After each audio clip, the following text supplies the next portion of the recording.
Peace, blessings, and love, family. This is Elder Rasan Shakur out of the great city of New Orleans, Louisiana, coming to you with another great and informative video. Peace, blessings, and love to all the melanated family and mankind. But family, this video is going to be about the fall of America is at hand. She's falling within. Look at the condition that this country is in right now.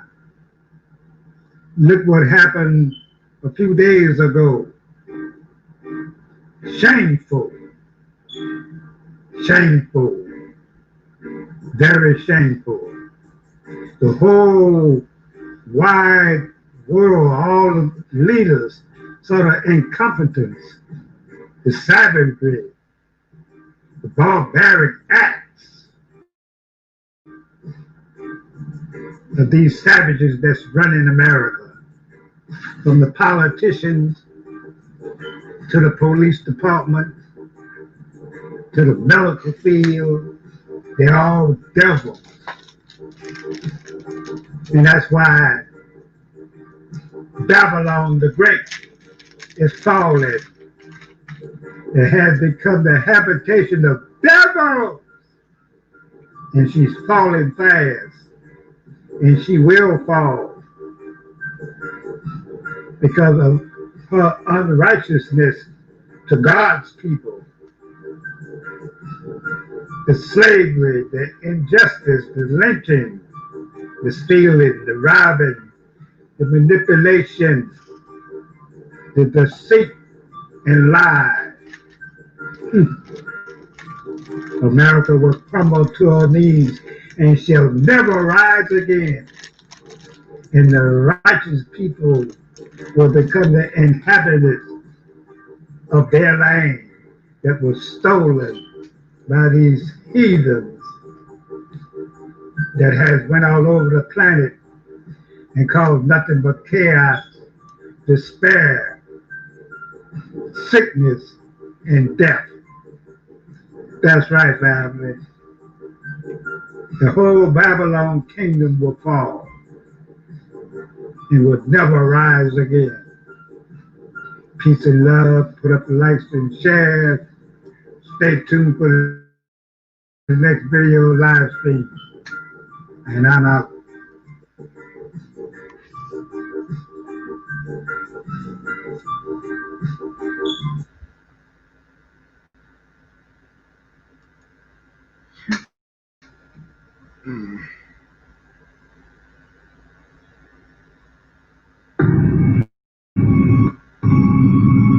Your video ad made by top freelancers on Fiverr is destroying the internet.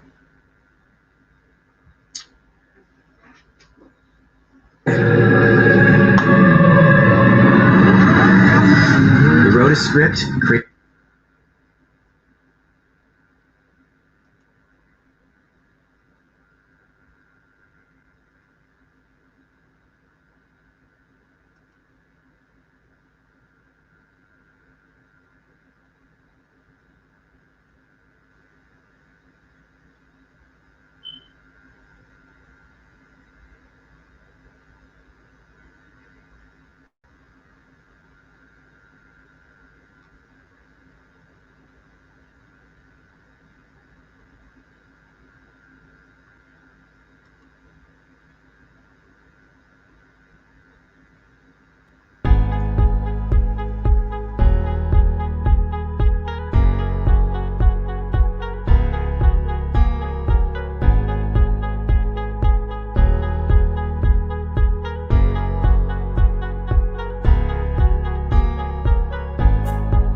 evidence does not stand critical examination.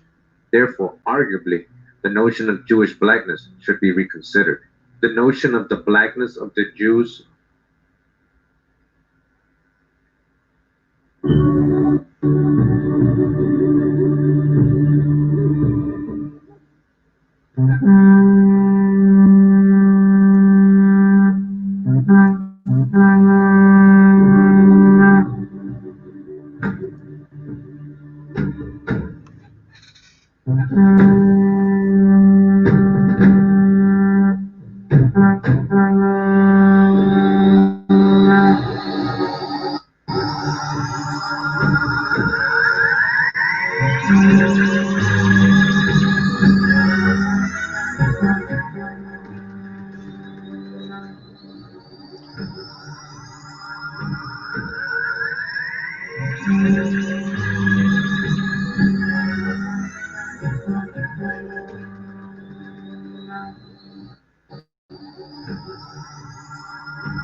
Sorry about that.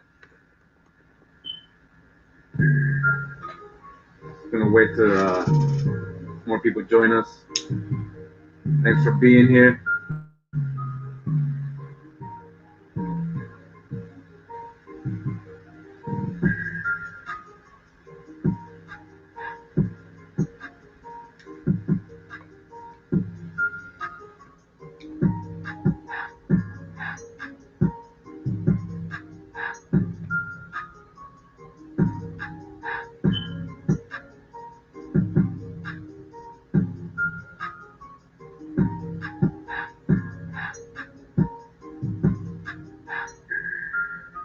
Hey, welcome everybody, welcome. Can you guys hear me? Let me get a one if you guys can hear me. Much love, much respect to everybody. Hawa. Hope you're having a good start to your 2021. You gotta break all the spells. You gotta stay positive.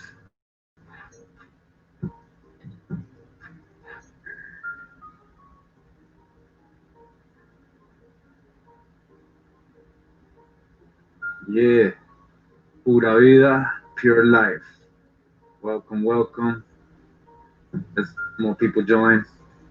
Thanks for letting me know.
Yeah, much love to Maniac's Beats for this one. Good looking out, brother.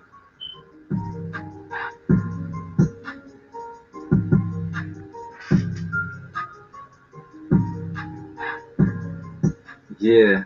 So what is this video about today, huh?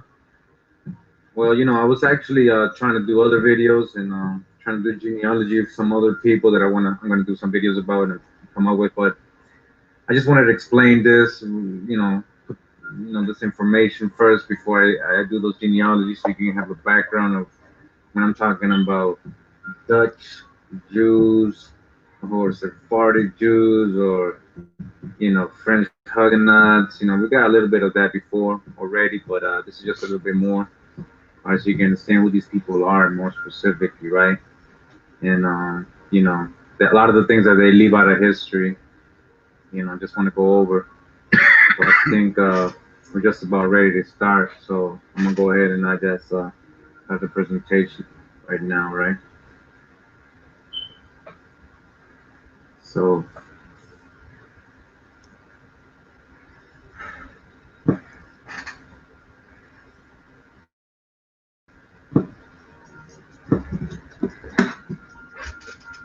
All right.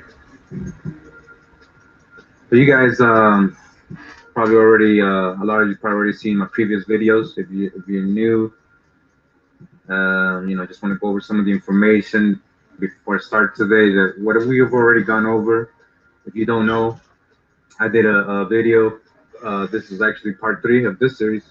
It's called Sephardi, Sepharda, Sardis, Sephardic, Spain, Moorish, Asia Minor, Turkish. All right, kind of get a background of what the Sephardi Jews are, and who might they be related to, where they might be coming out of originally, and how they ended up there in the Iberian Peninsula. Very good video there. And yeah, that's Muhammad Ali right there. Yeah, don't. Hey man, we got a big guy. Yeah, so that's a good background. I showed, there's definitely a lot of relations there were a lot of people. All right. The main thing I wanted to show in that is how they were related to the commerce in that whole area of the ancient world, in that part of the world. They had the trade routes on lock. They were living under the Moorish kingdom, very wealthy. That's when they prospered. That was their golden age. The Sephardic Jews under the Moorish rule, and they had good titles. They were living prosperous, rich. They controlled the trade to help them with the trade. And they were the merchants. All right, that's what I showed in this video, a little bit.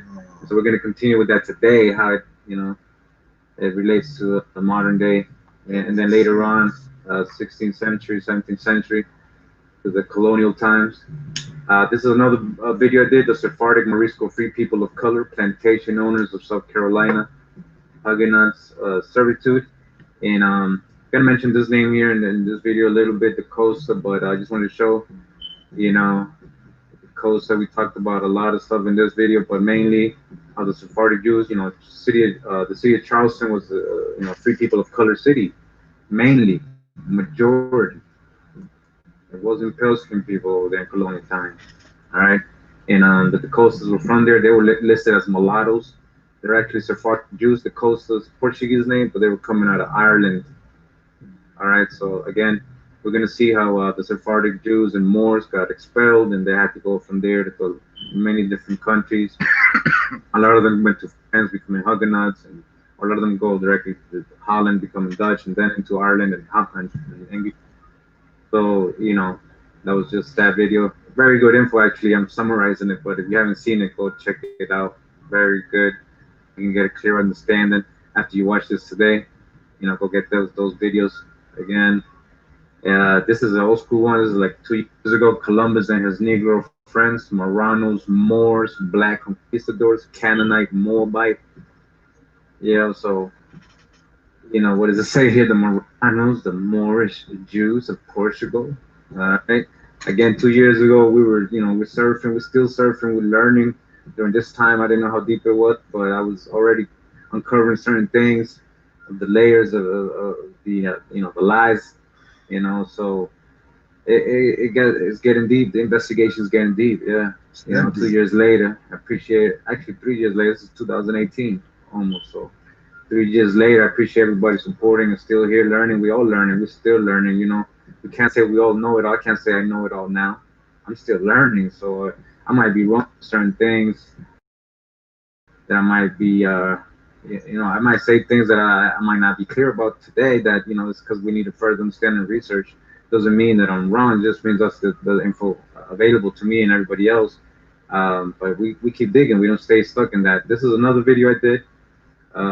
Swarthy Europe and its Aboriginal inhabitants. I have 3 of these parts. All right, just so you can understand that Europe was, did have people of color there, indigenously, and in ancient times. As it says here, they're talking about, I believe, people in Scotland. It says the inhabitants of this isle are generally well proportioned, and their complexions of the most part black. And so that's a source, really old source. You can see the source in that video. I show many things like that, images, a lot of things like that in that video. This is part 2, Swarthy Europe and its Aboriginal inhabitants. And the screenshot I have here, well, they're talking about the small Swarthy Welshman, the small dark Highlander, and the black Celts to the west, the Shannon. I believe this is Ancient Britons, Ancient and Modern Britain is the book. All right, so again, another video full of sources, info, there's no doubt, So we got part three. This screenshot is about basically I'm showing the family crest. A lot of the noble families of Europe have so-called Negroes on their crest and their family emblems. These ain't just slaves; these ain't slaves. So just try to clear everything up. Make everything clear. Again, just going over some older videos I have here. I just you can the background behind everything that you're gonna hear today. So if I keep repeating what I'm saying, these are people of colors because hey, you gotta understand there was a lot of people of color right in Europe. There's another video I did, the Black Jacobites. Uh, I mean, for me, proof. This is a description of the Jacobites' complexion from an old book in 1733. And as it says here, in the habit and manners, very formal, a tall, thin, very black man, like a Spaniard or Jew, about 50 years old. All right, like a Spaniard or Jew. All right, that's significant to what we're gonna learn today. So it was normal to reference Spaniards and Portuguese as being black, or normal to blame Spaniards or Portuguese for darkening the rest of Europe. So like they'll say, oh, if somebody's black or dark skinned and Irish, they'll be like, well, the Spanish invaded at some point, and mixed in there. All right, so are you saying the Spanish and the Portuguese were black? Like it says in this book, man like a Spaniard or Jew, black man, a black man like a Spaniard or a Jew. All right, so that's again some of my videos before this. In case you haven't seen them, go check them out. And of course the Huguenot video I didn't screenshot here because we're gonna get some of those clips. Huguenot video is really deep. I'm just gonna show a bit in this video today, but go check out the Huguenot video as well, so you can see how they relate. It's very important to today's lesson. All right.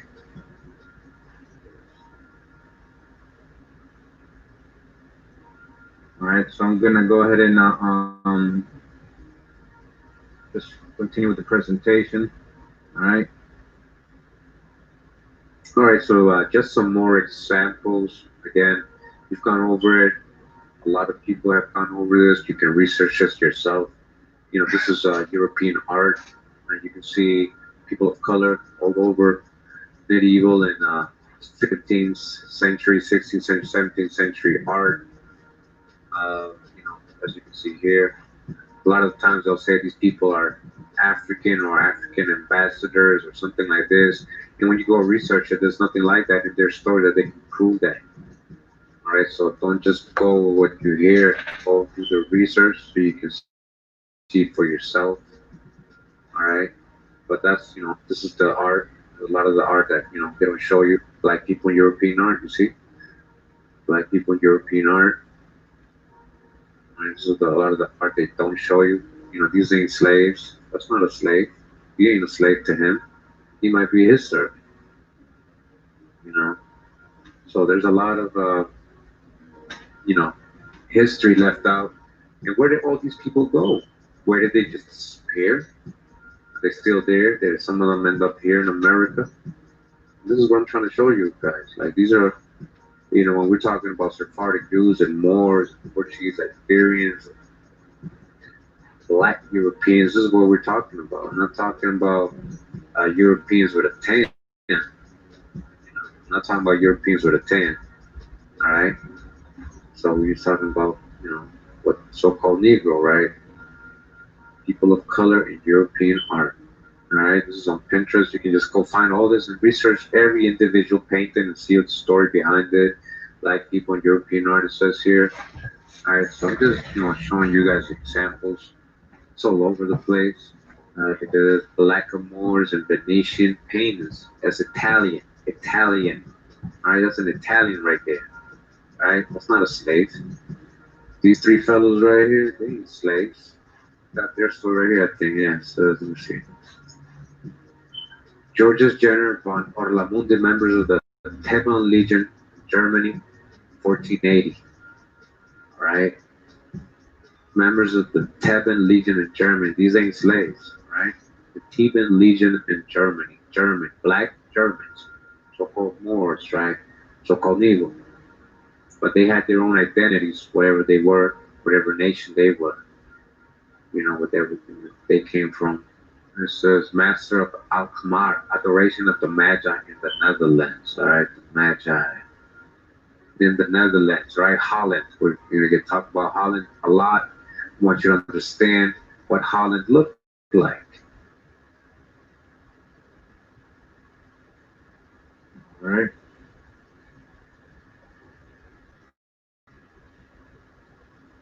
So yeah, that's basically a little recap so far of what we've already shown as a very brief summary. You know, we've shown a lot of good info, primary sources, and disputed stuff. We're gonna get to this next part. So, a lot of people say, well, how do you know? These are all colored people and all that. Well, you got to go with a lot of logical stuff, history, all the correlation, all the information we've gone over before, and start, putting things together here. And a lot of good people put in information now. I know a lot of you guys are understanding this, and it's not about trying to make somebody evil or trying to make people bad or trying to make people something they're not. It's just about speaking the truth and telling a more correct version of history than they told us in school, right? So let's start with this part. It says here it's called The Jewish Blackness Theses Revisited. This is from Ron HaKohen from the Department of Literature, Tel Aviv University. This is from 2018. It says here the abstract, the notion that in previous centuries Jews were considered to be black or seen as blacks has gained broad acceptance in scholarly discourse on the Jewish body since the early 1990s. The present article considers the notion analytically and then examines some of the evidence provided to support it. Much of this evidence does not stand critical examination. Therefore, arguably, the notion of Jewish blackness should be reconsidered. The notion of the blackness of the Jews or Jewish blackness has become commonplace in scholarly discourse, going back to the path-breaking work of Sandler L. Gilman in the late 1980s.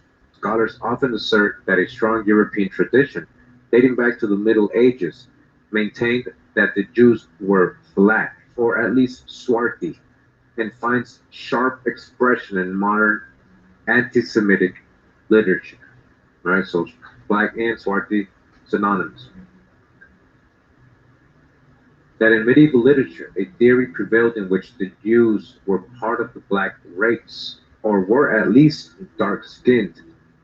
This tells you the sources here. Shabbat 2001, page 182, or that the general book of the Jew was considered to be like that of the black. The initial formulation is a general consensus of the ethnological literature of the late 19th century was that the Jews were black, or at least swarthy. All right, that was the general consensus. They're letting you know here. All right, remember that. Jews, what Jews? As the essay continues, however, both the weaker term swarthy and the inverted commas or scare quotes are dropped, and the term used is the blackness of the Jew, and not in a metaphoric sense. The Jews were quite literally seen as black. I'm going to read from this book right here, real quick, just to corroborate. It says, The Natural History of Man, comprising inquiries into the modifying influence of physical and moral agencies of the different tribes of the human family, by James Cowles Pritchard. All right, and this is volume 1, all the way 1855, and it's about page 131 of this book, and it says here, the Jews have assimilated. All right, we're talking about the Jews, and they're talking about the Jews of Portugal. It says here, the Jews have assimilated in physical characters to the nations among whom they have long resided, though still to be recognized by some minute peculiarities of physiognomy. In the northern countries of Europe, they are fair or sanctuous. Blue eyes with flaxen hair are seen in English Jews, and in some parts of Germany, the red beards of the Jews are very conspicuous. The Jews of Portugal are very dark.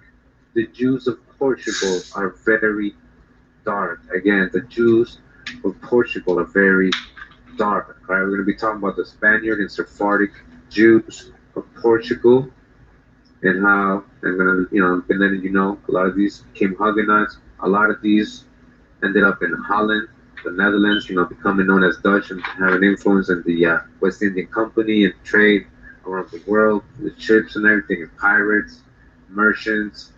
Again, these same people we're talking about were very dark, very dark-skinned people, so-called Negro. Now, further down in this book, I thought this was interesting. And it's talking about the Bedouins of Damascus over here, and it's how they got the tribes who inhabit the middle of the desert have locked, somewhat crisp, extremely fine approaching the woolly hair of the Negro, almost like the Negro, they're saying. It says the general complexion of the Arabs on the east coast of Yemen is the same yellow, bordering on brown, brown yellowish, mulatto looking, light skin, which is evidently the natural color of the race, and not derived from intermixture with Africans. So Arabs have their own color not because they're mixed with Africans. Arabs. Wait, didn't don't they say Portuguese Moors are mixed with Arabs, and that's why they're dark skinned because they're mixed with African Arabs? But the Arabs are not even mixing with so-called Africans to get that color. Get what he's telling you here? All right, so I thought that was interesting. Just wanted to read that. All right, I just wanted to read this book as well now, just to corroborate as well. It says Shakespeare and the Jews. This is the 20th anniversary edition. James Shapiro. All right, scholarly sources here. You can dig on it. All right, and we're about on page 171 of this book. And it says here the accumulated experience of over 100 years of travel, trade, and conquest had convinced Europeans that some of the accepted stereotypes of Jewish racial otherness, including the belief that the Jews were black, needed to be qualified when William Brereton jotted down his impressions of the Jews in the synagogue in Amsterdam in 1635. Amsterdam, again, that's in the Netherlands, Holland, all right, the Dutch, this is a Dutch synagogue, Dutch people, right? Amsterdam, 1635. He's going to let you know that. He noted that the Jewish men are most black. They're most black, the Jews.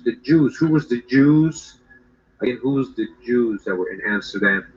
Most of those Jews, all right, had fled from Spain and Portugal. Sephardic Jews who were what? Most black. Remember, the Portuguese were very dark. We already read that. All right, you see the corroboration. And insatiably given unto women, drawing here on contemporary prejudices linking blackness and licentiousness. All right, so then he was talking a little bad about them and says, and when the Scottish minister Robert Kirk toured London in January 1690, he also paid a visit to the synagogue there. Now, this is a whole other different country. Right now, he's in England. Now, a whole different person, letting you know what he saw when he went in the synagogue, the Jewish synagogue in London. All right, in 1690. He observed over 200 Jews worshiping. 200. All right, 200 people, 200 Jews. He noted in his journal that they were all very black men. Again, Jews worshiping in a synagogue in London. They were what? All very black men. All very black men. Sephardic Jews. Who was in London as a Jew? A lot of these, again, were Sephardic, Moorish Jews from Portugal and Spain. A lot of these were Huguenots, so-called Huguenots, that were actually being able to practice their original religion, which was Jewish, right? Their Jewish religion, Sephardic. He noted in his journal again that they were all very black men since 1690 in London and indistinct in their business as gypsies. By the end of the 17th century, works like the English translation of Francois Maximilian's Mission, A New Voyage to Italy, make clear that it is a vulgar error that Jews are all black. This Masson observed is only true for the Portuguese Jews. Again, only the Portuguese Jews are black. So we already got that. This is just another source corroborating that source. All right, just want to read from this book also to corroborate what I'm letting you know what the general consensus, right? Remember he was saying there's a general consensus during these times. All right, this book is called A System of Geography, or a descriptive, historical, and philosophical view of the several quarters of the world and of the various empires, kingdoms, and republics which they contain, particularly detailing those alterations which have been introduced at the recent revolutions. All right, and it keeps going. And I just wanted you to know this is from 1805. All right, 1805, and we're on page 49 of this book, and it's talking about the Portuguese Portuguese and the Portuguese Jews and all that. It says the Jews, that singular people, have been called into the assistance of the advocates for the influence of climate. They are known never to intermarry with any but those of their own sect, and notwithstanding this, it is argued we find them in different parts of the world of all colors. Jews, what? Jews of all colors. They come in every color. The English Jew is white. The Portuguese Jew is swarthy, so-called black. The Portuguese Jew, swarthy, very dark Portuguese, again, another source. The American Jew, olive. And the Arabian Jew, copper colored. All right, and remember, we just read it's not because they mix with Africans. They're not copper colored because they mix with Africans. The Jews say the opposers of this hypothesis undergo under different degrees of heat those changes which every man allows different degrees of heat invariably to produce. All right, so now they're going into the weather. They're letting us know in this source from 1805. Portuguese Jews, swarthy. Everybody else is very olive or copper colored. It says here only the English Jew is white. That might be an Ashkenazi Jew, maybe not. Who knows? But again, they come in all colors, it says here. In Portuguese, swarthy. All right, just wanted to show this book. It says the Blessed Jew of Morocco, or a blackamoor. A Jew of Morocco is a blackamoor made white, being a demonstration of the true Messiah of the law and prophet by Rabbi Samuel. All right, so just, I'm not reading, I don't have access, so I just want to show you. All right, this is from 1648, what they got in there translated. Writings from that time. Actually, they have writings from 1400s to the 1700s in these volumes. All right, again, the Blessed Jew of Morocco, or a blackamoor, Jew more. All right, I'm going to read from this book real quick. It says Jews and Blacks in the Early Modern World by Jonathan Scorch. All right, Jews and Blacks. This is the cover. So on page 181, we start out with the same reference we read about earlier. Not all Jewish are blacks.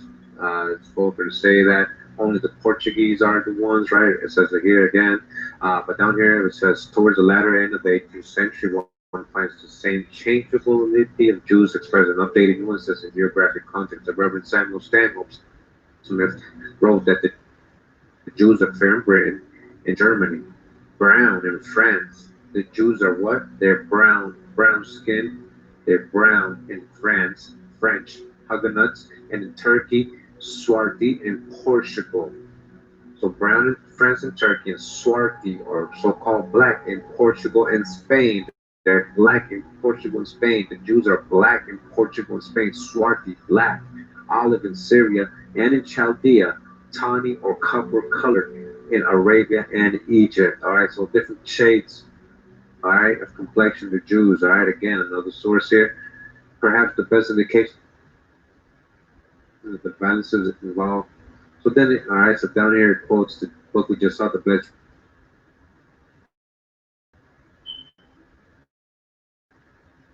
Jew of Morocco, or blackamoor made white. Now I want to go down to this part of the book. All right, so further down in this book, all right, I want to read this part. It says, while such views may be passed off as mere descriptive statements about the darkness of Sephardic Jews, is the darkness of Sephardic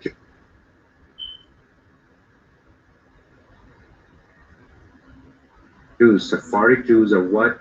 So-called black. They have dark skin.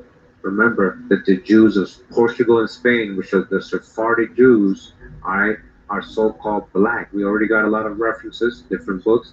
They soon connected intimately with prescriptive notions based on the significance of physiological or racial characteristics.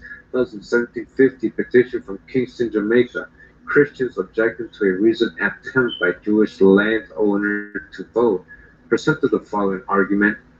It says, though a mulatto of the fourth descent may vote at elections, yet the Jews, many of whom are mulattoes of that degree, are by our wise legislation absolutely excluded from that privilege, it being expressly enacted that they, said mulattoes, should enjoy all the privileges. All right, so that's something that was being written in 1720 from Kingston, Jamaica about them.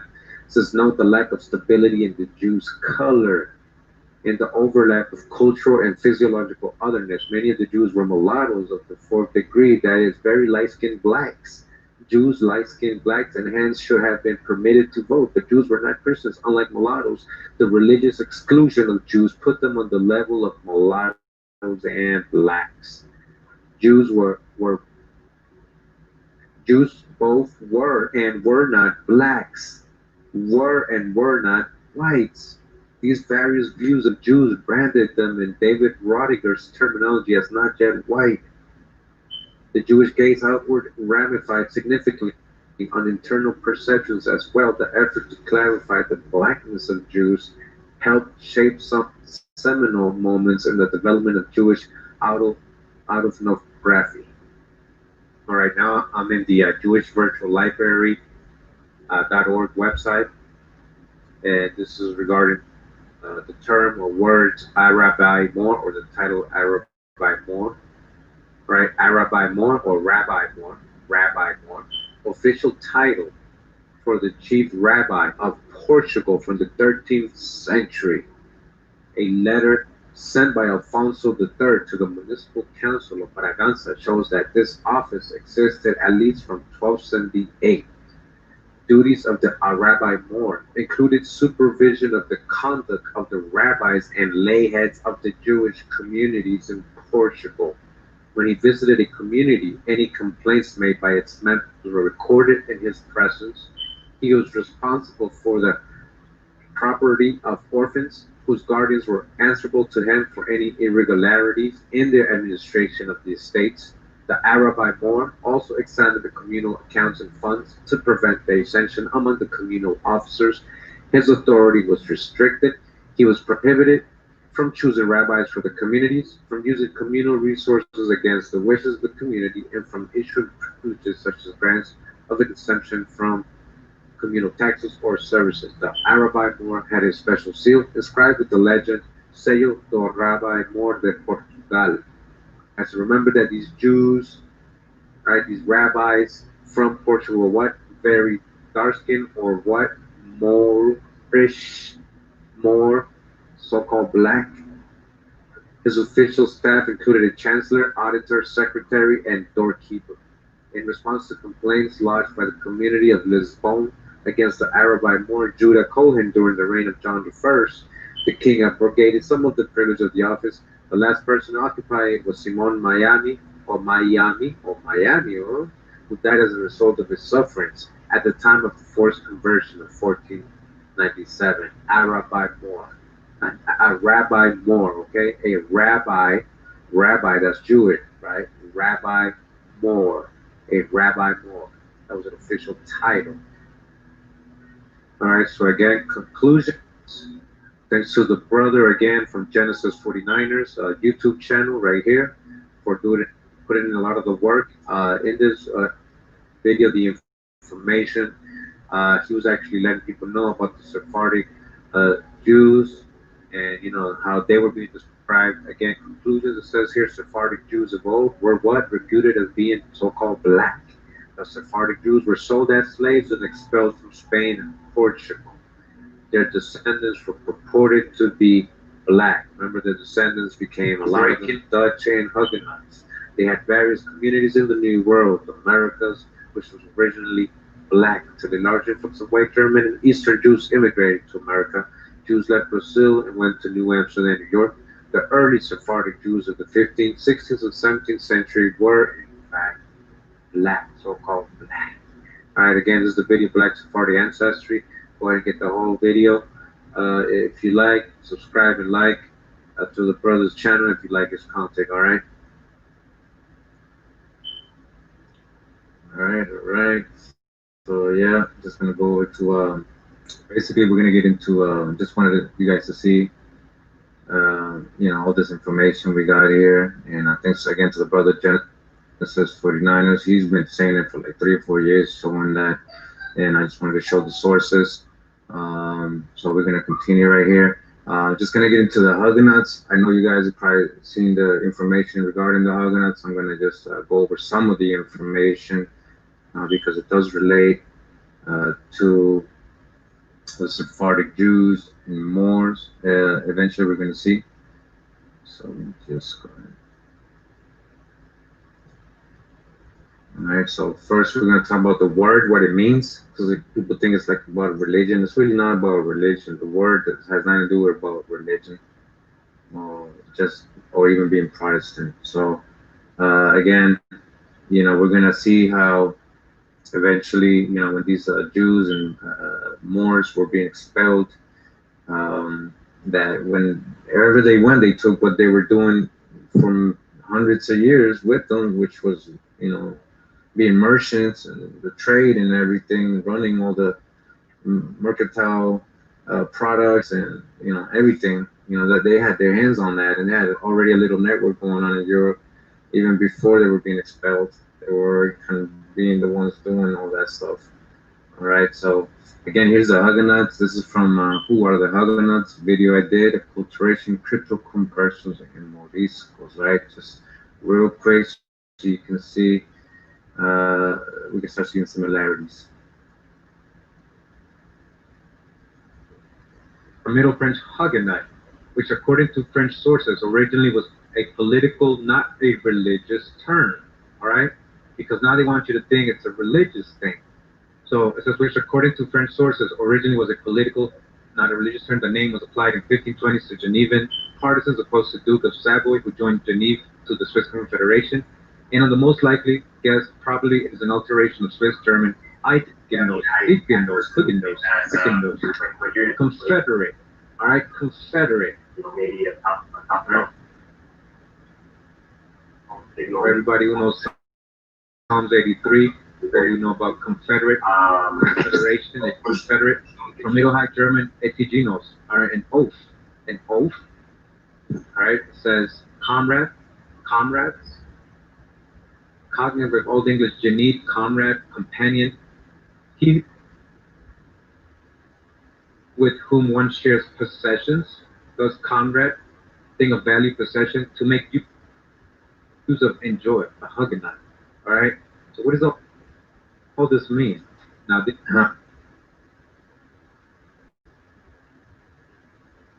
all right, so real quick, just pause it right there. So again, let's go real quick back.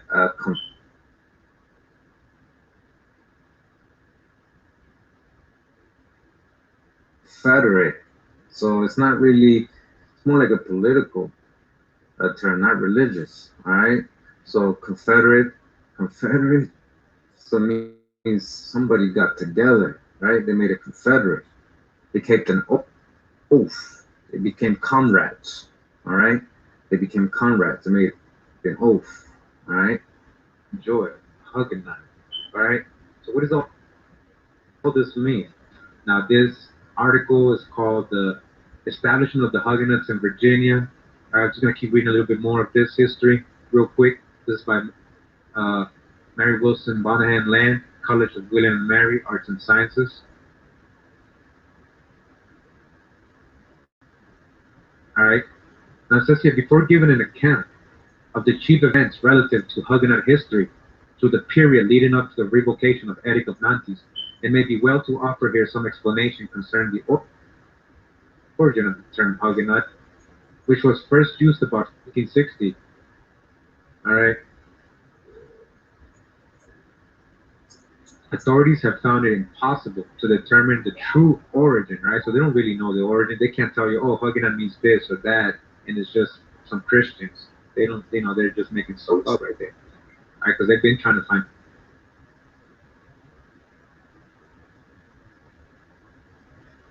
the origin of this appellation, and many theories have been advanced and explanation, all right? In the etymological dictionary of Clédat, we find that Huguenot is a deformation, the aligned Huygenissen, confederaries, modeled the true, and it goes on and says the formation of Huguenot from Huygenossen or Huygenossen seems to have first place among many explanations offered. As there was a party in Geneva at the time known by that name, it seems plausible that the French Protestants would have used the same term. I was like, what does this mean? So Abe King Nelson, I just want to make sure Confederates. We got the etymology earlier, Confederates, right?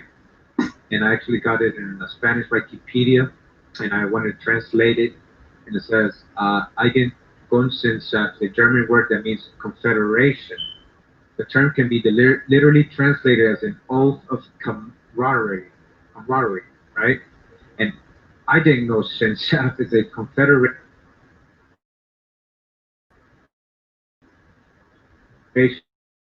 of equals, a confederation of equals, which can be individuals or groups like states.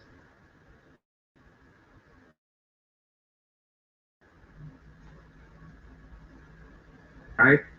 Such alliances can be limited in time or eternal. All right, it can be eternal, meaning it's still going on today, ladies and gentlemen. An important characteristic is that the parties are always considered equal, unlike the feudal society's oath of fidelity with their strict hierarchies. All right. So what are these Huguenots really? What are they letting us know here? What does this mean? What does this mean? It says here Huguenots, a name which the French Protestants are often designated. Its etymology is uncertain, they say. According to some, the word is popular corruption of the German Eidgenossen, conspirators, confederates. All right, conspirators, confederates, which was used at Neva to designate the champions of liberty in a union with the Swiss Confederation, as distinguished from those who were in favor of the submission of Duke of Savoy. The close connection of the Protestants with Geneva in the time of Calvin might have caused the name to be given to them a little before the year 1550 under the form Huguenot or Huguenot, which became Huguenot. Huguenot. All right, you see how it be changing? All right, so under the influence of Hughes, Besançon Hughes being one of their chiefs, he was one of their Hughes or conspirators, right? Others have named after Hugon the Comet Tours. All right, so they're trying to give us a whole explanation. This is from the New Advent online dictionary, the Catholic Encyclopedia. This book, the Huguenots, their settlement. All right, so I hope you guys got that clear. What the name means is not just talking about Protestant or religion. All right, so hope that's clear, everybody. And everybody, oh, you're talking about French Protestants? No, I'm not talking about just French Protestants. That's like two tags right there. It's like African American. You get what I'm saying? So now we're just gonna go into a little bit, in case you guys haven't watched my Huguenot video, a little bit of the info of the Huguenots and where they eventually, what happened, who was it, what happened to, like, what's the official mainstream story a little bit, but more importantly, how they were persecuted, just like the Sephardic Jews, because you guys are probably like, well, what does Huguenots got to do with Sephardic Jews and Moors and all that and Dutch? All right, well, we're getting up to all that, but again, it's not like out in the open, but a lot of these Huguenots were Sephardic Jews and Muslims, and they were crypto Moriscos, they were Moranos, and because they were called New Christians, as we're going to learn today, that the closest thing to what they could hide under in Christianity was Protestantism, and everywhere they can practice their Jewish faith and Muslim faith was in Protestant-owned countries or dominated empires, right? Anywhere in the world, right? So that's where they ended up. So again, here's a little story of the Huguenots. This is from my Huguenot video. Go ahead and catch that if you haven't. It was a great life that day. Churches and Industries in England and Ireland by Samuel Smiles, LLD. All right, 6th edition. This is from 1889. So it says the refugees thus found themselves exposed to an Anglican persecution. So they're talking about the Huguenots instead of a papal one.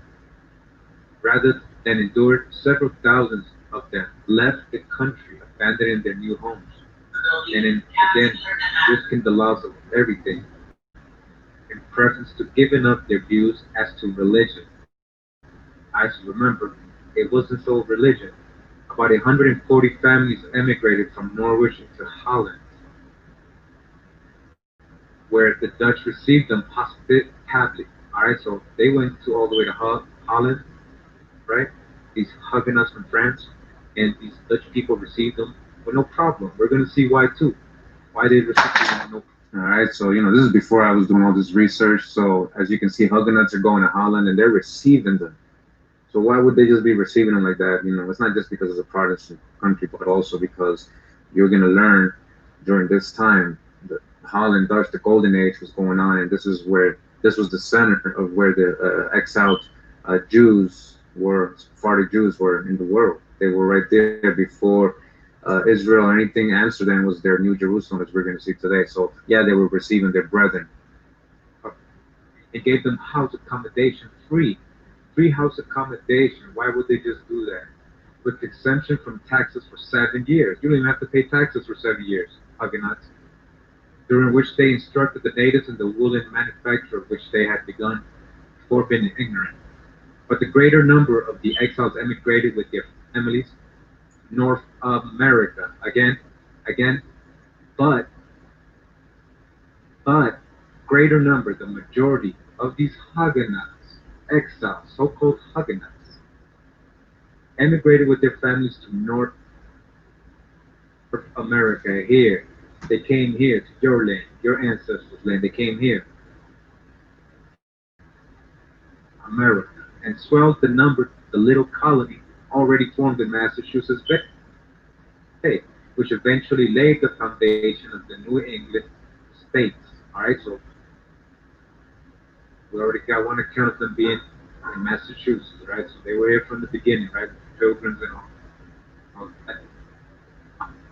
All right, and yeah, so again, like I was saying earlier, because of my genealogy studies with certain people that I'm doing, you know, it led me to just doing this video first, just to clear this up again, just to make sure everybody's refreshed before I do those other videos. And they just told us that Huguenots, you know, were flooding in Massachusetts. I'm gonna show that. And one of those families is the Dubois, the Dubois family, Dubois. All right, yeah, you guys already know whose last name is Dubois, so I ain't gonna spoil it anymore. But yeah, I've been in Brandenburg. The immigrants proceeded to establish a colony, the electorate. Nearly every large town in Prussia had its French church and one more French pastors. The celebrated Ancillon was pastor of the Church of Berlin. The eminent Protestant gentry resorted thither, attracted by his reputation. The Huguenot immigration into Prussia consisted of soldiers, gentlemen, men of letters, and artists, traders, manufacturers, and laborers. Numerous other bodies of the refugees settled in the smaller states of Germany and Denmark, and Sweden, and even Russia. All right, so far. okay, so again, we're gonna see, and if we don't talk about it, I just want to point this out that all these places where the Huguenots are ending up is already places that the Sephardic Jews and Moors were also there when they were exiled. This is where they went and took refuge. Same places, especially in Prussia. That was one of the places there. And just a side note here, Prussia, one of the Prussian Jews, was the one who taught Joseph Smith, leader of the Mormons. He's the one that came down here and influenced him. And the story is the rest is history. All right. So again, side note. Let's continue. Keeping track, Sweden and even Russia. All right. So far you're keeping track. They're all over the place. These Huguenots. All right. Others crossed the ocean and founded settlements abroad in Dutch Suriname. Where in Dutch Suriname? America, Suriname. Dutch. They call it Dutch Suriname, the South America. At the Cape.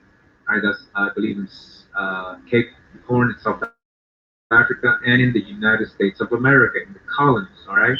In everywhere they went, all these French names eventually were changed into the country they went to. Like if they went to, well, they were coming from Spain, and they would change. They were going to Germany, they would change a little bit and alter the name, but it's the same people, same family, right? It's just now they're all of a sudden Dutch, they're all of a sudden German, now they're Russian, now they're Swiss, right? 200-300 years later, all right? So it says other settlements were established in the state of New York, at Albany, under their patron Van Rensselaer, and at Manhattan, where they were joined by a body of persecuted Vendus from the south of France.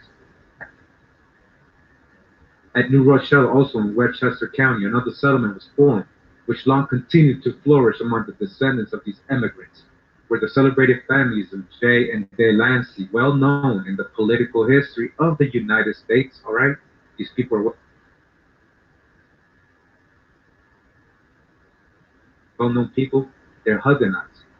In Massachusetts, they formed several settlements in the celebrated Faneuil Hall at Boston, where the plea for national independence was so early heard, was the gift of the son of a refugee. Worcester, in the same state, was originally a Huguenot colony. All right, Worcester, Massachusetts. So it's a Huguenot colony. Who's these Huguenots? We're going to get to that. In Maryland and Virginia, other settlements were formed, and from the Mauries and Fontainees of the latter states, some of the best blood of America has come. What do you mean, some of the best blood of America? So, like what I was saying earlier about the name changing, so Fontainees in Spain, it would be like something like de la Fuente of the Fontaines, of the Fontaine family, de la Fuente, de la Fontaines. All right. South Carolina was even styled the home of the Huguenots. Nearly 1,000 fugitives having reached it from the ports of Holland alone. There they formed 3 colonies at Charleston, at Santee, and Orange Quarter at the Cooper River. The first pastor of the Huguenot church at Charleston was Elias Prelieu, a descendant of Antoine Prelieu, Doge of Venice in 1618. From the French settlers in Carolina have come the Ravenels, Travessants, the Peronus, the Lawrence, the Nevilles, the Boudinots, the Manigaults, the Marians, the Garys, the Hoovers, the Gaylords, the Benords, the Bayers, Dupreys, Chevaliers, like Chevaliers, right? And many illustrious Americans. All right, we're going to see how many. But Holland and England constituted the principal asylums of the exiled Huguenots. Holland in the first instance and England in the next. Many of these present from the one country to the other in the course of the great political movement which followed up close upon the revocation of the Edict of Nantes. All right, so many of these people ended up in Holland. They're telling you right now, and England. So remember that. So 200-300 years later, when they come to the colonies, or even 50 years later, when they come into the colonies, you know, they're being labeled English or Dutch Holland, but they're really French Huguenots. All right, get what I'm saying? So we're going to see a lot of this as we go. So this is the book History of the Conquest of Spain by the Arab Moors by Kopi. All right. So this is a good part right here. If you guys haven't watched my Huguenots video and don't understand, you know, this is another source, a very legit source. You know, they don't just write this stuff for nothing. You know, they know what they're saying. And when you look at the history and you try to research the background behind why they would say something, write something like this, it makes sense. And you see, yeah, that's when you look at history, that's where these people ended up when they were expelled. You see the routes of migration and where they end up, because you go to these towns, the history is there locally, the language, everything, the culture, the art, the buildings, everything was there. And you know, the whole story. So I can listen to this part. This is a good part. So who are the Huguenots? We just info. That's a 5-hour video I did live, the Huguenot video. So you know, that's not, well, that's less than 10% what we just heard. So you know, it's a lot deeper. It gets really a lot deeper, especially when we start heading towards South Carolina, yeah, in the States, the Huguenots. So again, let's continue the presentation. 92. All right, Brigham Young University. It has been asserted that when the Moors were driven out, thousands took refuge in the south of France, who afterwards, according to Roman Catholic persecution, became immigrated at a later date to South Carolina. How did they end up in South Carolina? They were new Christians, right? So they embraced the what? The Protestant faith. All right, so that was basically, I just wanted to show you again. That's the history of the conquest of Spain by the Arab Moors. All right, I'm just going to go to the next presentation here. I got it set up. All right, so I hope you guys just pay attention, and if you got any questions, just let me know. I'll try to answer it in between. All right. So what we're gonna do here is go back to again a video I did in 2018. Columbus and his Negro friends, Marranos, Moors, Black Conquistadors, Canaanite, Moabites. So we go back and forth, right? We're going like traveling through time here. and just so we can get the whole idea, get the whole perspective, the whole history, the whole journey we've taken, the whole research. Like, it's very deep when you start putting everything together. It starts correlating. All right, so let's get this like it's the first time. All right, Curimeo. Let's get Curimeo 2018. Let's go. It says here, was Christopher Columbus a Marrano Jew? His Hebrew writing says yes. Right, so into this article, they are correlating that Christopher Columbus is a Marrano Jew. And we'll talk about what Marrano is in a moment. And it begins, the more historians research Christopher Columbus, the more they question the true origins of the explorer credited for discovering America.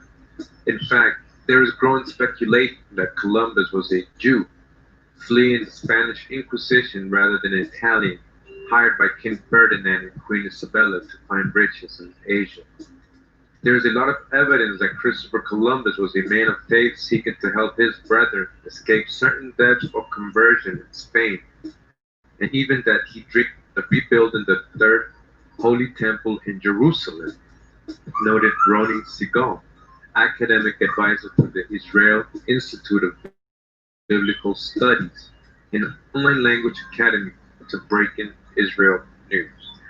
For starters, Georgetown University linguist Estelle Isisari has analyzed hundreds of Columbus' handwritten letters, diaries, and documents. She found that Columbus' primary language was Castilian Spanish, the Yiddish of the day for Spanish Jews, otherwise known as Ladino. Right? So Yiddish. They're not talking about Paleo Hebrew. They're talking about Yiddish. So what they speak today in Israel is Yiddish as well. Columbus also left money to other explorers with the belief that his successors would eventually liberate the Holy Land.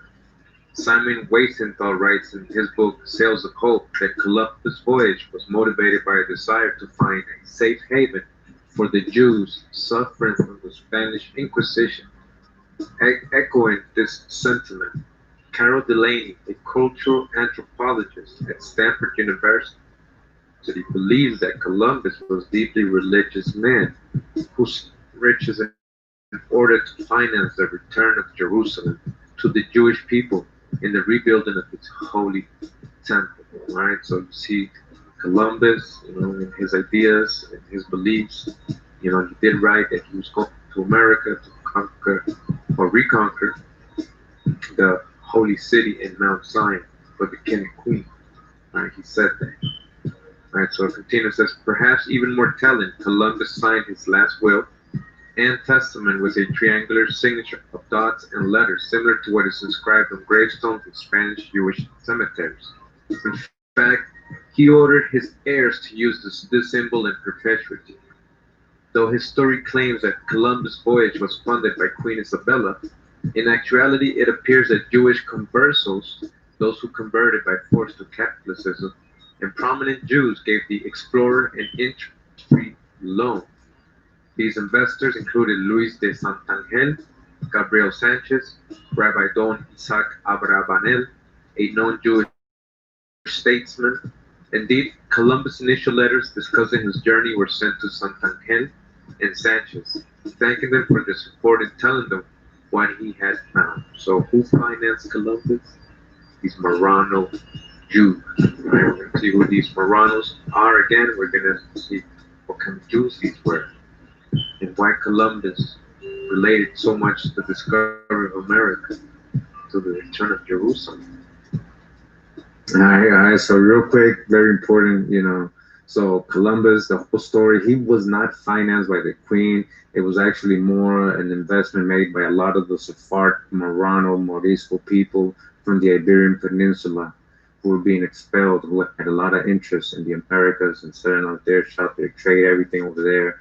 They had to plan, they needed a plan B, and just in general, it wasn't the Queen, as we just heard right there. It was Luis Santangel. You can actually research this. We go very deep into that in this video, the Columbus and his Negro friends from 3 years ago. So make sure to catch the whole thing. Let's continue with Cootie Mail 2018. In the book Christopher Columbus and the Participation of the Jews in the Spanish and Portuguese Discoveries by Dr. M. Kaiser Lane. This was written in 1894. And we're in chapter 6 here. It says, after the Spanish monarchs had expelled all the Jews from all their kingdoms and lands in January, in that same month they commissioned me to undertake the voyage to India with a properly equipped fleet. So Columbus, this is from Columbus's words stating in 1492, how at the same time that the Jews were being expelled from Spain and Portugal, that he was given the order or the permission, the authority, and the funding for his journey, right, to India. It says, right, India. Why India? Because South America and the Americas, right, farthest India was called India, or with the indigo people are the dark-skinned people, indigenous people, right? So, Continue says, these are the words with which Columbus begins his journey, right? The expulsion of the Jews from Spain is closely connected with Columbus' expedition and with the discovery of America. Right? So it's very important what happened to the Jews of Spain and to the discovery of America. Okay, not merely externally in point of time, but also intrinsically. On March 31st, 1492, the Catholic monarch sent forth from the palace of the Alhambra the edict that all Jews and Jewesses of every age should, on pain of death, leave all the kingdoms and lands of Spain within 4 months. The edict, which was signed by Ferdinand and Isabella, is of a wholly religious character, especially as regards the chief reason given for that act. The reason given is that in spite of the incessant and most energetic efforts of the Inquisition, the Marranos were beguiled by those who adhered to Judaism to return to their old faith, and that this greatly imperiled the Catholic religion. Right? So there were times Columbus was leaving Europe, right, come to America. All right, now with that reference, so let's read about Columbus' first voyage and who he was with. It says here, on August 2nd, the Spanish Jews began their wanderings, and the next day, Friday, August 3rd, Columbus with his fleet on 3 ships, the Santa Maria, the Pinta, and Niña, sailed to seek an ocean route to India, again, India/America, and to discover a new world, or the real old world, which he knew about. He was accompanied on his first voyage by not more than 120 men, so 120 people went with Columbus on his first voyage. According to some writers, by only 90, according to other writers. Almost all Castilians and Aragonese, many of them were from Palos, and some from Guadalajara. All right, so many from Palos. All right, side note, Palos, we got in the other reference that Palos was a Moorish port. That's where the ship left from. Palos, all these cities, a lot of cities are Moorish cities. All right, so again, side note, let's continue. Avila, Segovia, Cáceres, Castrojeres, Ledesma, Villar, and Talavera. All cities in which, before the expulsion, large or small Jewish communities existed. Right? So you know these people that are going to Columbus, most of them are basically Moranos, right? Being expelled. Continue. Were there any persons of Jewish extraction on the Armada, which under Columbus' guidance steered its course towards a new world? It was not easy for him to find men willing to accompany him on his adventurous voyage. Even persons guilty of crime were released from prison on condition that they should enroll themselves among the recruits. All right, so the kings and queens, they made a law because nobody wanted to go with Columbus, nobody wanted to do the trip. So they sent criminals. They let them go from, their prisons over there. So they sent criminals over with Columbus, right? Criminals, right?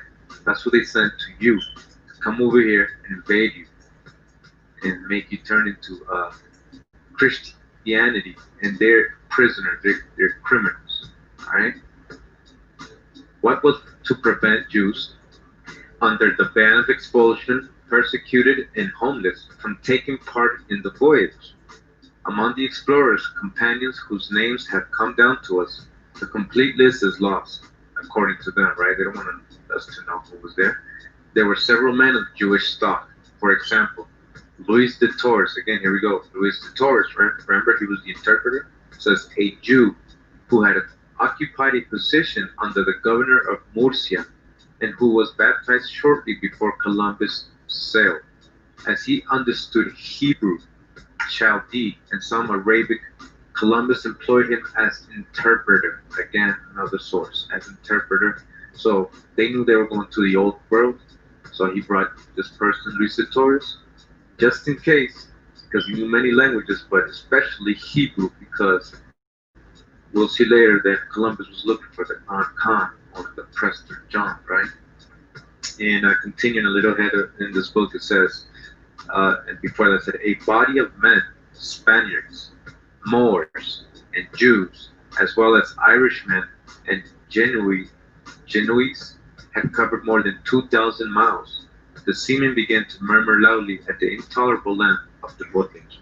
So it's stating here, who was with Columbus again, Spaniards, Jews, and Moors, traveling with Columbus over to enslave you, to recover the Holy Land in Mount Zion, as Christopher Columbus stated in the Book of Prophecies he wrote, which is in the Columbina Library. It's a bit. Alright, so it continues, says, Columbus calmed them as well as he could. On October 11th, after the customary evening hymn, he admonished his crew to keep a sharp lookout for land. In addition to the gratuity of 10,000 maravedis offered by the king, he promised a silk waistcoat to him who should first sight land. At last, early on Friday morning, October 12th, D-Day, the day on which the Jews expelled from Spain and their co-religionists in every part of the world were singing their hosannas, the cry, tierra, tierra, land, land, arose from the Right. So again, very simple to. All right. So that was again, that was Cootie Mills back in 2018, man. We're learning a lot. We got the Drakan in the house, man. Much a hot brother, and thanks for the inspiration. A lot of that came from the influence and the teachings coming from you. So much help to that. We just surfing the waves still in 2021, man. Trying to keep the code always, and just vibing up. So much love and respect to everybody in the chat. Again, Columbus, the Morano, suspect, we already know. We just got who the party, what their complexion was in the general consensus at that time, right? That they were Swarty or people of color, right? So let's continue. The research, there was a lot of these Sephardic Jews, Moorish Muslims coming over after they were being exposed or expelled from Spain and Portugal with, these voyages, the Spaniards, Columbus, and all these voyages, Amerigo Vespucci and all these people. All right, so it says the history of the Jews in Latin America. All right, it began with what? Conversos, right? Who joined the Spanish and Portuguese expeditions to the continents. The Alhambra Decree of 1482 led to the mass conversion of Spain's Jews to Catholicism and the expulsion of those who refused to do so. However, the vast majority of conversos never made it to the New World and remained in Spain, slowly assimilating, just like the Huguenots do, to the dominant Catholic culture. This was due to the requirement by Spain's blood statutes to provide written documentation of all Christian lineage in order to travel to the New World. However, throughout the 15th and 16th century, a number of converso families migrated to the Netherlands. All right, they went where? To Holland. They became what? Dutch. They went also where? France. They became what? Huguenots. And eventually Italy, from where they joined other expeditions to the Americas. Others migrated to England or France and accompanied the colonists as traders and merchants. All right, they're getting involved in this global network, right? They're establishing themselves. By the late 16th century, fully functioning Jewish communities were founded in the Portuguese colony of Brazil. All right, a lot of Sephardic Jews were sent to Brazil, ship loads full of families, Sephardic people being sent to colonize Brazil, help colonize over there. The Dutch Suriname and Curaçao, Spanish Santo Domingo, and the English colonies of Jamaica and Barbados. All right, even in these places, a lot of these people are so-called Black Latinos or Latinos, Sephardic Jews. They were the ones working the plantations, the sugar plantations. These were the so-called slaves of Negroes they were bringing in. All right. Now I'm going to show you how they were involved in the sugar industry. All right, and what this eventually turned out and created. In addition, there were unorganized communities of Jews in Spanish and Portuguese territories where the Inquisition was active, including Colombia, Cuba, Puerto Rico, Mexico, and Peru. Many such communities were crypto Jews who had generally concealed their identity from the authorities. All right, so they keep hiding, right? Secret. All right, so I just want to go ahead and read from this article. It says here, the Jews and the sugar industry of colonial Brazil, the sugar industry.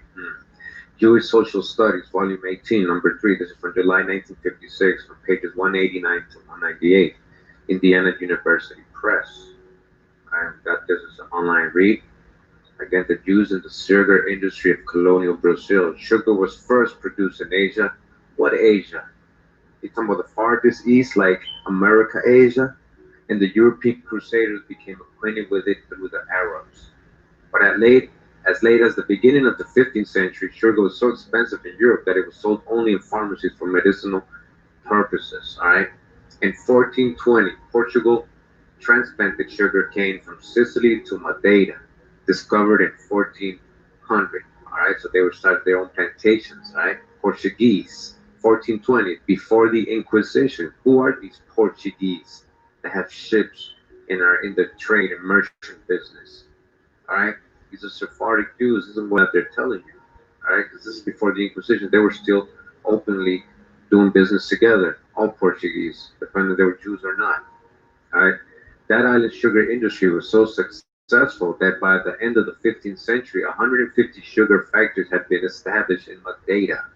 All right, so real quick, just want to make sure everybody's understanding. So the sugar plantations, all that, the Sephardic Jews, the Moors, Muslim Moors, together they were in these Portuguese colonies and these islands off the coast of the Mediterranean, the western part out in the Atlantic and Africa, like the Madeiras, and the island of Sao Tome. The island of Sao Tome we're going to talk about right now is on the west coast of Guinea. I looked it up. It was like, yeah, that's up the coast of Africa right there. But the interesting thing is it was Sephardic Jews being expelled and being sent there.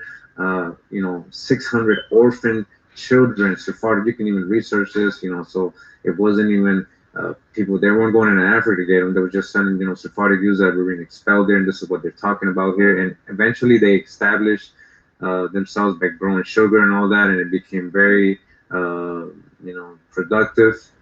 They started exporting worldwide, and very, very successful there. So these same people were gaining experience in the sugar plantation business and growth and agriculture and all that. All right. In 1493, possibly even earlier, the Portuguese transplanted sugar cane from Madeira to the island of Sao Tome in the Gulf of Guinea off the west coast of Africa. So then they went over there. There's an island off the coast of Guinea there, and there's a whole history of how they sending all these orphan children and prisoners of war, Sephardic Jews, when they were being expelled over to this island to work the sugar plantations as slaves. All right, it wasn't Africans they were grabbing.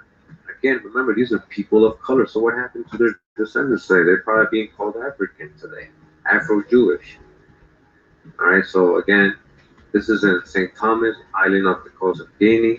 They also began the manufacture of sugar on that island. Sao Tome harbored convicts. All right, they harbored what? Convicts and exiled Jews who had refused to recant their Judaism. All right, these Jews planted sugar cane. They planted sugar cane there on a large scale. So slaves are the ones planted. Established many sugar mills, employing at times as many as 3,000 Negro slaves. What Negro slaves? By 1522, Sao Tome had 60 sugar factories. Production by the 210 factories in Madeira and Sao Tome enabled Portugal to dominate the world's sugar trade. All right? Who was dominating the sugar trade? Portuguese. What Portuguese? We're talking about Sephardic Jews and Moors. These are the ones that are in ships.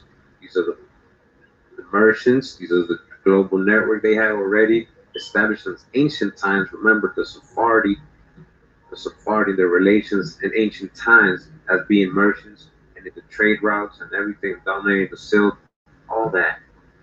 It all connects. They're still doing it at these times, and they're being called Portuguese now, right here, right in this article. Within the century, it fell by approximately 85%. It was at this point that the Brazilian sugar entered the world market. So all of a sudden, it went from those places over to Brazil. In 1516, the Portuguese King Dom Manuel I decreed that persons emigrating to Brazil be given, at the expense of the crown, all the necessary equipment to build a sugar mill there. He also gave an order that an expert be sent to aid in that project.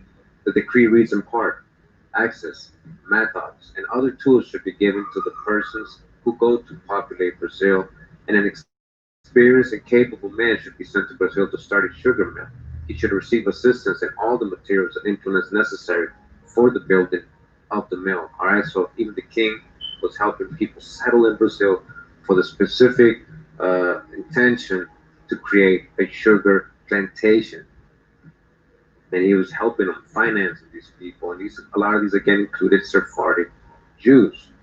It is a historical fact supported by documentary evidence that a consortium of Jews headed by Fernão de Noronha had obtained in 1502 a 3-year lease from the Portuguese crown for the exploration and settlement of the newly discovered Brazil.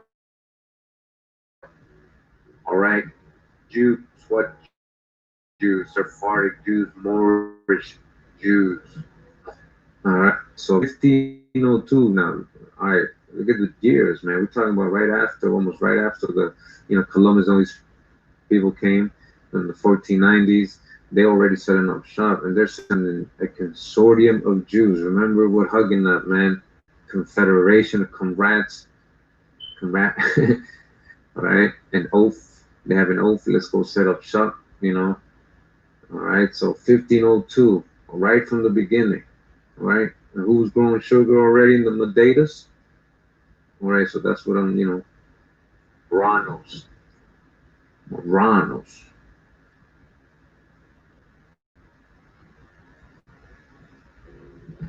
People of color, so-called Negroes, Jews, setting up plantation shops over in Brazil, enslaving local populations, and even other their own people, sometimes coming as indentured servants, Latinos, all these other people, Black Irish, all these other people, they were bringing over as indentured servants.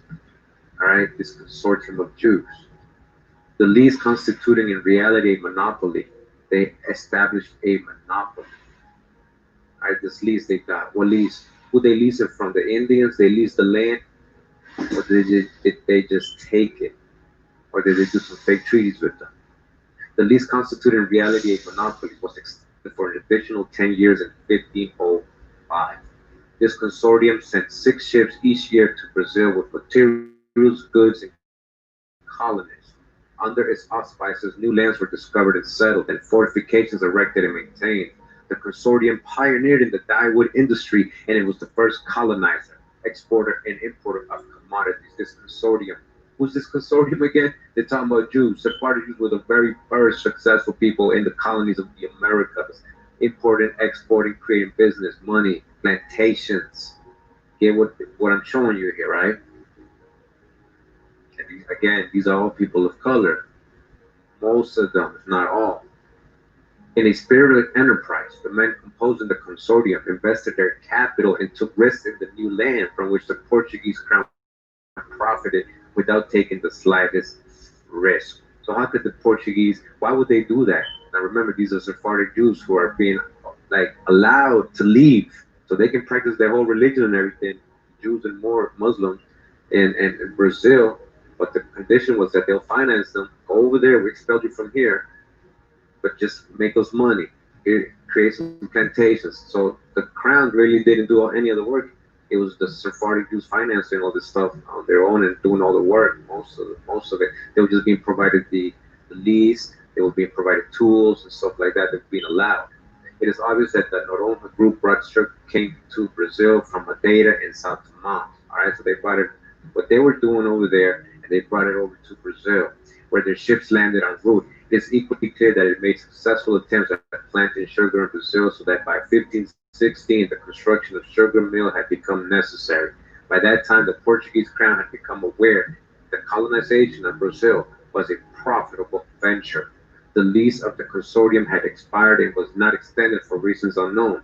In any event, in 1516, after the expiration of the lease, the Portuguese crown took the initiative in establishing the first sugar mill in Brazil. The oldest printed source concerning the transplantation of sugar cane by Jews to Brazil dates to 1779. Don Antonio de Company de Montapalo, a member of the Royal Academy of History and Letters of Seville, Spain, wrote, "This last commodity is a product derived from Asia and was only used in medicine until the era of its production and cultivation in America, where it was brought from the island Madeira in 1549 by some Jews banned from Portugal." Banned. Again, they were being kicked out of Portugal, but then they were also being helped so they can go do whatever they want in Brazil, but just make us some money, create these sugar plantations, bring the money back to us. All right. Now, note number 6, footnote number 6, they were talking about new Christians.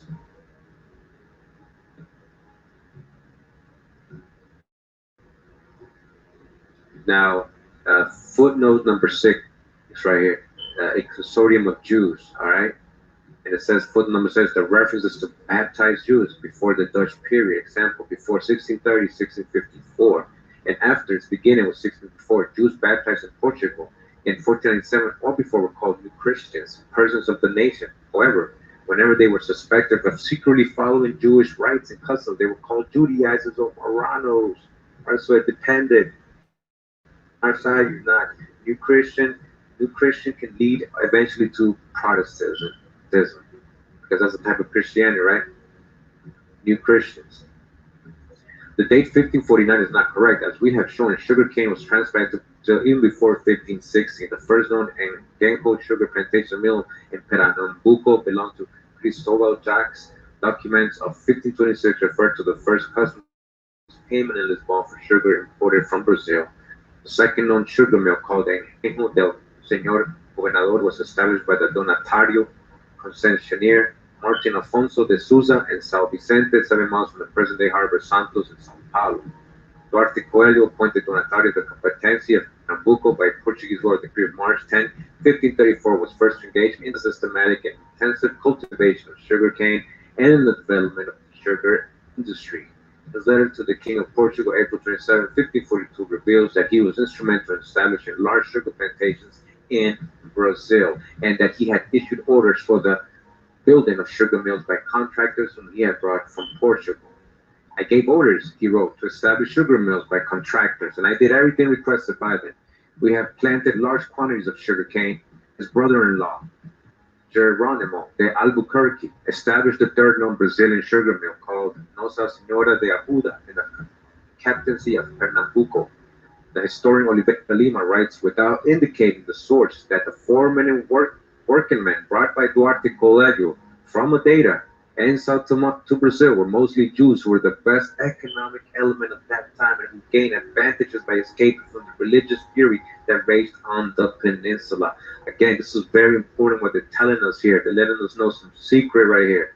Because I bet you in the history, when they were saying that this guy, this plantation owner, Duarte Coelho, right, this Jewish Portuguese, that making us want to think that he was white, that he was bringing in Africans, because this is São Tomé is off the coast of Guinea, West Africa, and Madeira is really close there off the coast. So they probably wanted us to think that these were Africans they were bringing, but he's letting us know right here. He's not indicating the source, that all these foremen and workmen brought by Mr. Duarte Coelho, this plantation from Madeira in São Tomé to Brazil, were mostly Jews, Sephardic Jews, people of color. They were Negroes, but they were Sephardic Jews from Spain and Portugal, all right, who were basically escaping their persecution, religious freedom.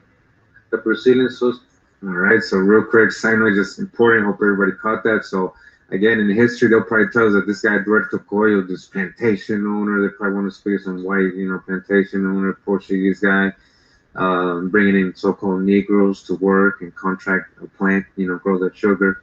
But in reality, it was actually Sephardic Jews who had the expertise that were doing it over there in the St. Thomas Island of Madeira. St. Thomas was in the west coast of Africa, so of course they say, oh well, they came from West Africa, so that, you know, but they weren't African. They were already living there. They were exiled there already. They were being enslaved. They were being put to work there. They were trying to survive there. A lot of them, and Sephardic Jews and Moors, who ended up bringing their skills and knowledge of this agricultural plant and their business skills and trade and, you know, and all that, and the connections they had all around the world to you know, establish, you know, themselves here for the Portuguese crown. You know, they were letting them come here, you know. So, you know, that's I just wanted to point that out, make sure everybody understood what's going on here. You know, it's not Africans. They're going to work sugar plantations. Not in this one, not here, not in the beginning. Sociologist Gilberto Freire says that Jewish mechanics for the sugar factories had to be imported to Brazil. He fails completely to mention that many Jews were señores de ingenio, owners of sugarcane plantations and sugar mills. All right, many of the Jews, they were the plantations, they were doing all this, they were working it, they were doing everything. All right, so the article keeps talking about the influence of the Jews and how they got established. Eventually, it gets to this information right here by the 1600s, right? Because remember, they were there since the 1502, 1505. It's 100 years later. All right, in Brazil, Sephardic Jews, right? Doing sugar stuff. The records of the visitation of 1618 and 19 in Bahia revealed that for about 25 years, the Marranos of Brazil, and the professing Jews of Flanders, as in Europe, were in constant communication.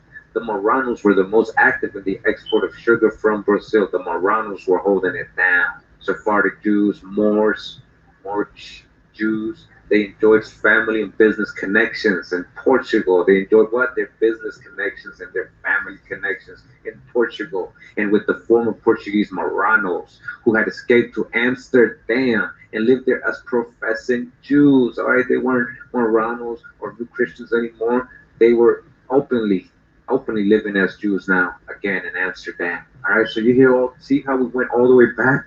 We went from Brazil all the way back to Amsterdam. So you see who was in Amsterdam again. Don't forget the Huguenots. Don't forget that these are the French. These are Jews too. All these people, these Dutch, all of them, a lot of them, most of them were Sephardic Jews and Moors, Muslims. All right, they were holding it down. See this business connections, Portugal, and we're going to get more into that. All right, what did they eventually do? In 1630, the Dutch conquered the captaincy of Pernambuco, and shortly after, all the northern provinces of Brazil. They were expelled by Brazilian Portuguese Liberation Army in 1654. Thousands of Jews emigrated in those 24 years from Europe to Dutch Brazil, and many Brazilians, Marranos, seasoned to feign loyalty to Catholicism, became circumcised and openly embraced Judaism. All right, so I just wanted to go ahead and get this article. I read out a little bit so you can see what they were doing in Brazil and how long ago, very beginning, right soon after they discovered Americas and the South America, right, 1490s, already in 1505, 1502, they're setting up shop for plantation sugar, right, in Brazil. And eventually they got conquered. They had to, some of them had to bounce, right, and they ended up in Amsterdam, and you know where else? In New Amsterdam, New York.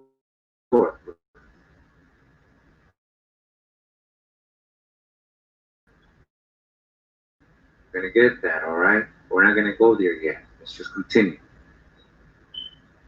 So you know they're selling all over the Americas as well, not just in Europe. These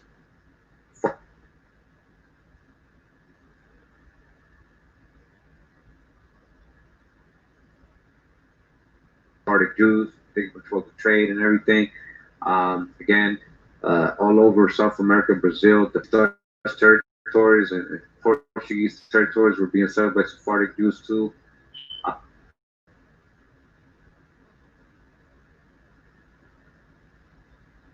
I just want to read this a little bit. This is the whole picture what's going on. It says first settled by the French in 1604. It says French Guiana. What French? Talking about Huguenots. What type of French are these? French Guiana was captured several years later by Dutch authorities. the Dutch. Who are these Dutch? All right, and it says all of a sudden Jews arrived in French Guiana by the way of the Dutch West India Company.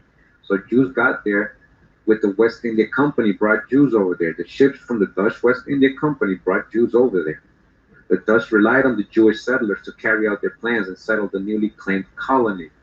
The objective was to attract Jewish farmers and merchants experienced in managing tropical products because they were doing the sugar plantations, remember, over there in Madeira and St. Thomas and Brazil. All right.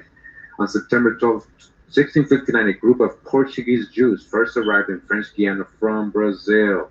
All right. What was going on? The Dutch was invading that part of Brazil. They were kind of had to let go. And, so a lot of them came over here. A lot of them went to Amsterdam. A lot of them went to New Amsterdam, New York. But a lot of them ended up in other countries in South America or the Caribbean, like French Guiana. So it says here, the company appointed David Nazi, Brazilian refugee, Sephardic Jew, right? His last name is Nazi. Nazi was also a title, all right, for a prince or something like a Sephardic prince, Jew, under the Muslim control in Spain and Portugal. It was like a title. So it was a last name too, as you can see here, Nazi. How did it become a bad thing for so-called Jews eventually? See, so there's a whole story right there we're going to get into eventually. But again, it says a Brazilian refugee patron of an exclusive Jewish settlement on the western side of the island of Cayenne, an area called Remire or Irimiri. From 1658 to 1659, Paulo Giacomo began negotiating with the Dutch authorities in Amsterdam to allow a group of Jews, all right, from Amsterdam, Sephardic Jews from Amsterdam who actually had come from Portugal and Brazil, were people of color. Let's not forget all that, all right? And keep repeating all this so you guys can get it in your head, all right? Amsterdam. So he petitioned. He wanted to get, again, a large group of Jews from Italy, people who were already in Italy, Jews from Italy, and Amsterdam, setting up the connection. There's Jews in Amsterdam, expelled from Portugal and Spain, right? But they still got a connection, a family business connection, trade, right? They talk to each other somehow back then. And then now they're getting them to go to French Guiana, all right? So they can settle there. Let's spread out. Let's do business over there too, all right? So from Italy to settle in the Americas on July 20, 1600, more than 150 Sephardic Jews, all right? Not just any Jews, Sephardic Jews. We're not talking about Ashkenazi. Have we mentioned anything about Ashkenazi Jews at all during this presentation? And then all right? Because we always thought it was Ashkenazi white people doing all this stuff. Nah, it's not like that. It's not like that. It wasn't like that. And not in the beginning.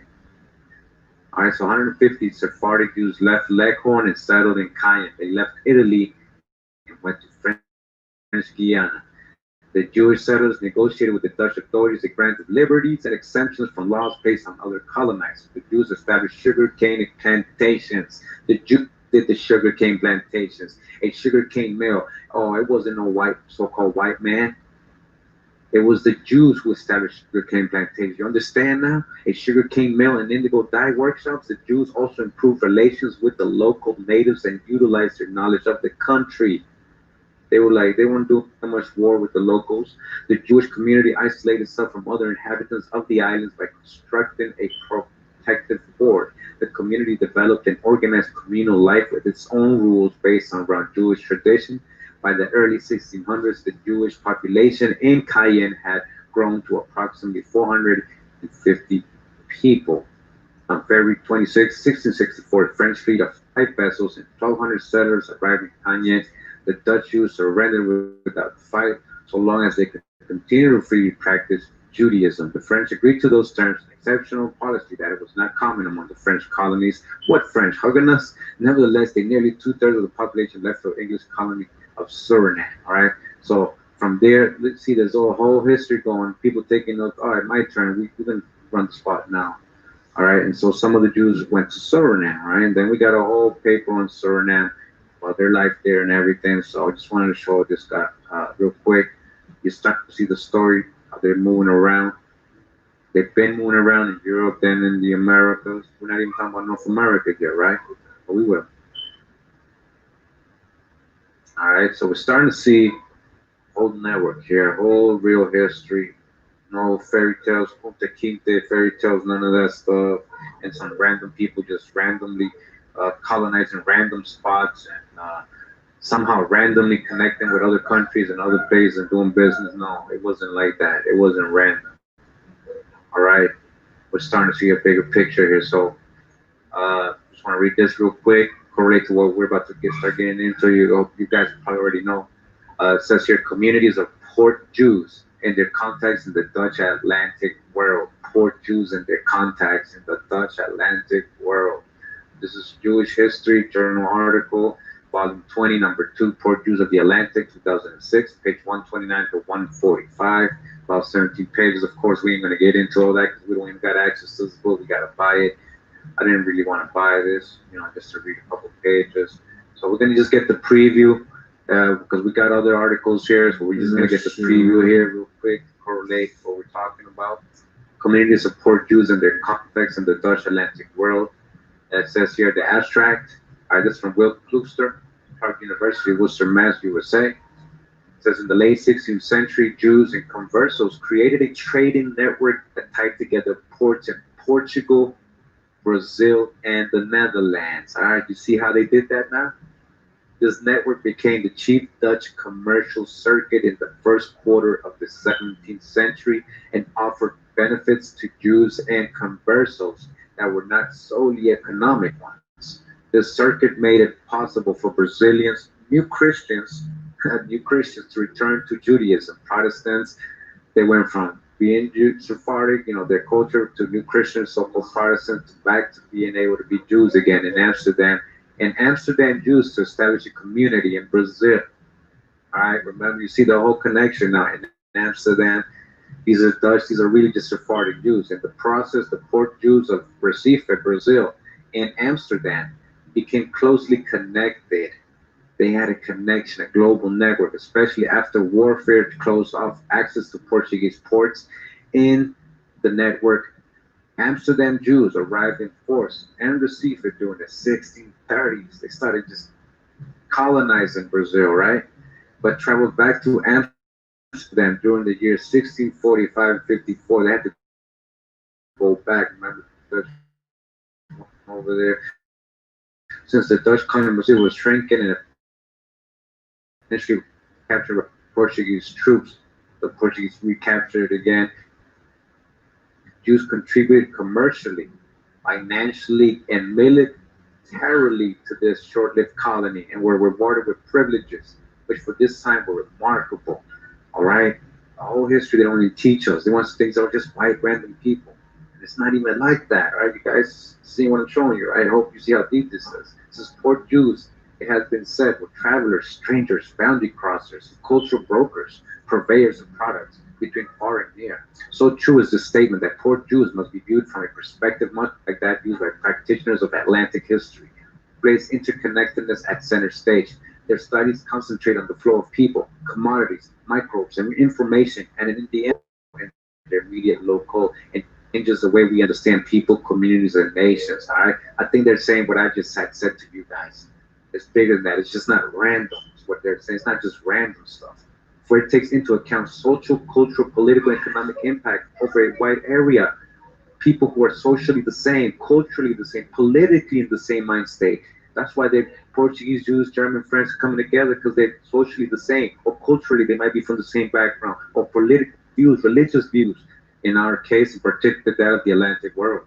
This perspective is especially useful for studying Jews and crypto Jews in the 17th century Dutch colonies of Recife in Brazil and Willemstad and Curaçao. These Port Jews, for excellence, will now be at the center of this study. The Jews of New Amsterdam, who were not commercially important, and the Jews of Suriname, who settled in the New World expressly in order to engage in plantation agriculture, will not be discussed. All right, so they're just letting you know a little bit of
Fucking shit, huh?